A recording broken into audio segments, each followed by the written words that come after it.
Hello and welcome to Studio 415. We are live to the world on YouTube. On today's show, you will hear college experts explain what looks the best on a college application. You will see the impact that athletes can make in the off-season. And the spring fashion show is coming up, and we have a preview for you.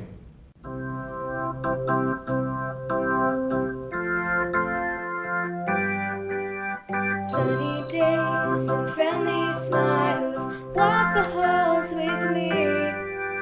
Studio 415. Watch the news unfold. Never a dull moment. Students today create our future. Come and join the fun. Studio 415. Welcome to Studio 415. I'm Caroline Chastain. And I'm Balin Height, live on YouTube. There are many different paths that a high school student can take after graduating, one of which is college. In my report, I bring you an inside look at what is crucial for students to consider upon choosing this path. Today, colleges and universities are seen looking at a holistic view of students. This includes community involvement and achievements. However, test scores and GPA are still essential components when looking at students to admit. Admission counselors strive to accept students they see fit to succeed in receiving a bachelor's degree. Also, while admitting students, high school diploma types are not a factor that is reviewed.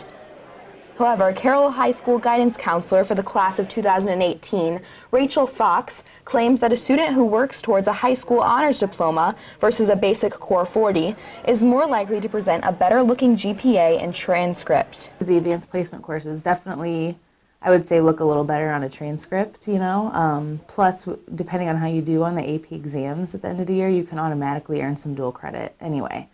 And at least at Carroll High School, you get a second grade point boost in your GPA taking the AP class.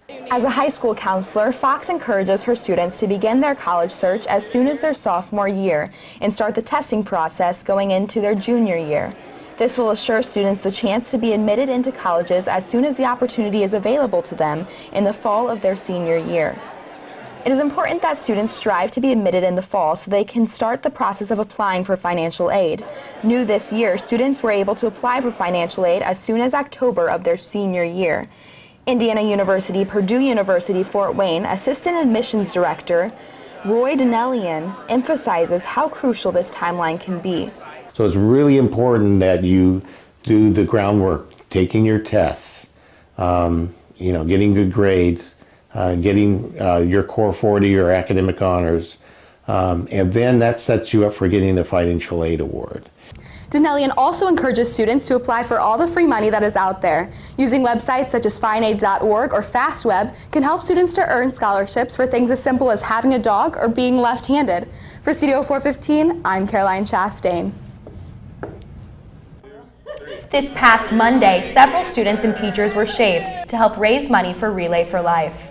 Money was placed in each person's bucket last week, and the winners had their legs or head shaven.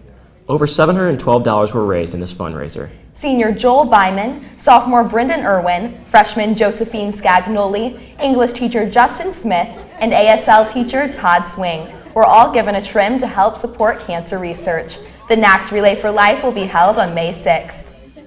There are a lot of sports here at Carroll, and most have high amounts of success. Even though the success is present, many of the accolades go unnoticed.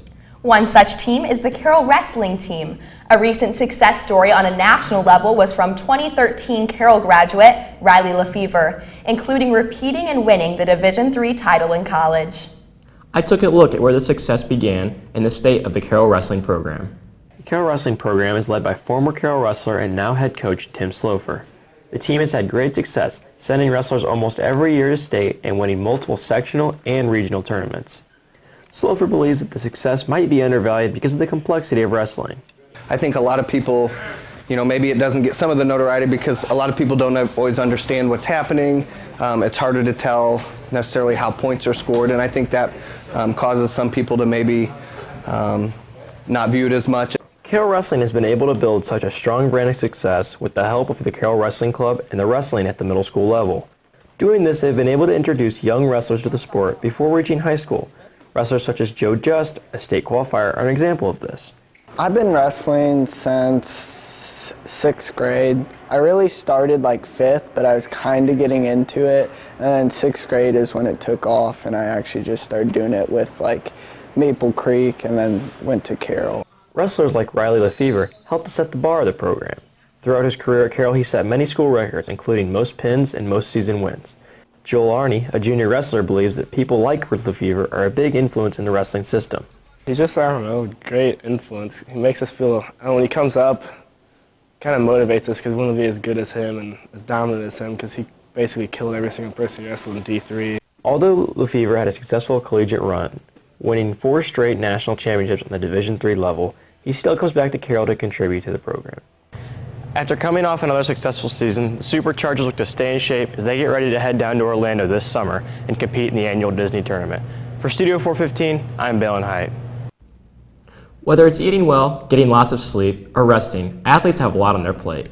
Many people would assume that once the season ends, that changes. For most, it's the opposite, because the off-season is almost as important as the regular season. Studio 415 reporter Randy Zedek has an inside look on how Carroll's athletes prepare for their next season. Sports can be stressful and require a lot of dedication throughout the season, but there's also a lot of work and preparation for the next season as well.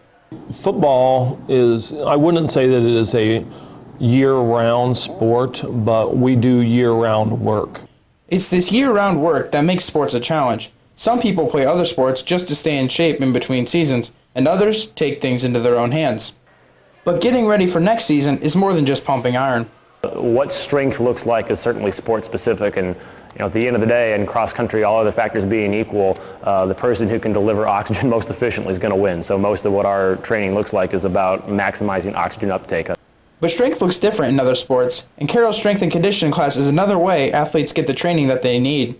And everybody understands now that this is a necessity if you're going to be a better athlete, if you're going to be a better program, that you have to continually be running, be working out, be getting stronger in the off season. For the average athlete, training does not stop at the physical aspect. Most athletes need to eat right and mentally prepare themselves for the next season. If an athlete doesn't take these into account, then their performance can be severely affected. Both Brooks and Dinan agree that constant training is what will make an athlete that much better, and many online sources agree. According to SportsFitnessAdvisor.com, a scientifically backed fitness website, the off-season can be one of the most important aspects of an athlete's training and can help athletes recover from a long season both physically and mentally. Carroll strength and conditioning teacher Dan Jones believes that off-season training has helped Carroll's athletes improve greatly over the years, with many weightlifting records being broken, the proof being on the walls. For Studio 415, I'm Randy Zedek. The Indianapolis 500 is just over a month away, and many Hoosiers are beginning to get racing fever. Studio 415 reporter Andrew Schuler takes us trackside to see how one Carroll senior is pursuing his need for speed. Bearfield's getting ready to kick off its 54th season, and senior Jonathan Gatton is excited. Gatton has been racing for about 9 years, where he started out racing in go-karts and continued to work his way up the classes. Later on, he moved up into the stock car class, where he is currently racing modifieds. Since the championship win last year over Kevin Dibble, Gatton has made changes with his car that he's pretty happy about. This year we changed the engine. It's basically the same size engine. We just freshened it up. We put new rings, bearings, different pistons, just trying to get more horsepower. Racing anymore is all about horsepower and speed. Bearfield has seen quite a few management changes in the past few years and has almost been shut down several times. In 2015, the new person running the track, Dave Mazzillo, took over. Bearfield, it's a family fun environment. Everyone's really nice out there, a bunch of good people, and I've been going out there since I was probably 4 years old. So. Gatton's dad was brought into the racing world by his father, who works hard at it and takes it seriously. When Jonathan was a kid, his dad got him into go-karts, and his love for it has grown since. Also, it gives him something to do during the summer weekends, and it keeps him out of trouble. Gatton says racing has changed his life quite a bit, and he's just following in his father's footsteps, who has been doing it for about 25 years. Racing is something he is passionate about and enjoys a lot. It's fun. I enjoy it a lot. The speed is the thing I enjoy the most. It really gets your adrenaline moving. Gatton invites everyone to come out and watch his first race of the season at at Bearfield Motorsports Park on April 22nd, 2017. From Studio 415, I'm Andrew Schuler. The Fashion and Textiles class held a fashion show in the fall. It was a success even though Carroll High School minors weren't able to attend. The spring fashion show will be held in Carroll High School and open to all to attend. Studio 415 reporter Darcy Fosnaugh joins us in the studio with the details. Art, fashion, and food are being blended together in the spring fashion show, putting art in motion. This spring, the fashion and culinary classes are hosting a fashion show in the main commons at Carroll High School on May 5th. The theme of the show is Art Walk. The Fashion and Textiles 1 class and some Intro to Fashion students are creating and designing the outfits based on paintings by famous artists such as Picasso and Da Vinci. The goal is just to kind of like broadcast like the fashions careers class, like the skills that they have and everything that they can do, and just show like the rest of the school. The culinary class will be creating their own edible pieces of art for the show. These delectable foods will only be available to taste at the fashion show. However, these hors d'oeuvres are not based off of paintings, but are meant to complement the show. Bringing all the elements of the fashion show together is a trying task. The most stressful part is probably getting the outfits done in time and being well done. It's a lot of time management. It's kind of stressful. Tickets to the fashion show are $5 and everyone is invited. The models will walk down the grand staircase and onto the runway just as I am now. From Studio 415, I'm Darcy Fosnaugh. Thank you for joining us today.